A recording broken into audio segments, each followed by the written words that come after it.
Hey guys, again I'm here with a new video. In this video I'm gonna teach you that sentences which we can use in anger.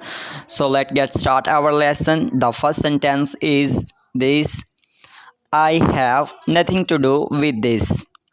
मेरा कोई लेना देना नहीं है इससे. The second, you have no idea who I am. तुम्हें अंदाज़ा नहीं है कि मैं कौन हूँ.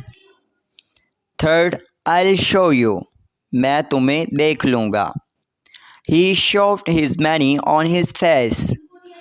उसने उसके पैसे उसके मुंह पर दे मारे. 5. What do you mean? तुम्हारा मतलब क्या है? 6. It's all because of you. ये सब तुम्हारी वजह से हुआ है. Do whatever you want to do. कर लो जो करना है. 8. How could you be so careless?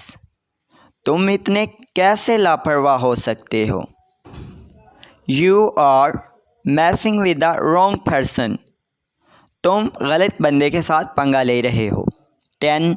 I'll break your teeth. मैं तुम्हारे दांत तोड़ दूंगा.